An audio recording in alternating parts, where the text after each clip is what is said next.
February, Morgane decided to change her life. This Parisian woman was working in a design studio specialized in telecoms. After years of doubting herself and her career choices, she finally quit her job.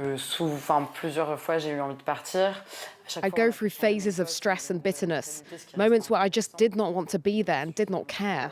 Time would go by, and then you'd realize it'd been 6 months. According to a recent study, just over a third of French employees are in burnout, about 3 times higher than before the pandemic. I wanted to leave so many times, but each time they would give me new responsibilities to make things more stimulating. In the end, it wasn't enough to keep me in a field that didn't interest me. She is now looking to retrain as a bookseller.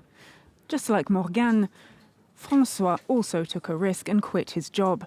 After 25 years of working for others, this communications and consulting expert decided to launch his own business.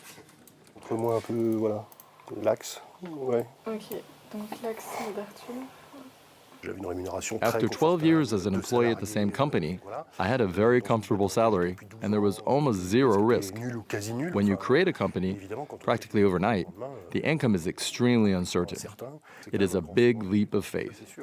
After launching just a year and a half ago, his company now employs 7 people. Before taking the plunge, François sought the help of an organization called Post-Adem, French for hand in your notice. It was there that he learned about entrepreneurship. It's a 3-month mentoring program for entrepreneurs to develop, define, and launch their venture.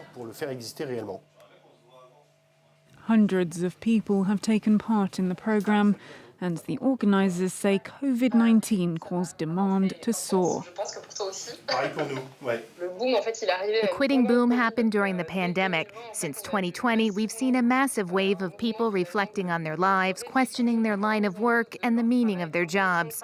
We're still feeling those effects today. The Great Resignation trend was first noticed in the US. In a record-breaking first, some 4.5 million Americans quit their jobs in November 2021 alone.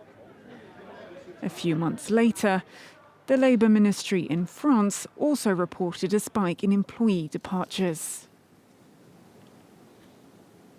Au premier trimestre 2022, on a constaté 520 000 démissions. We recorded 520,000 resignations in the first quarter of 2022, most of which were permanent contracts. This is a historically high level. Latest figures show resignations in France are at a 14-year high.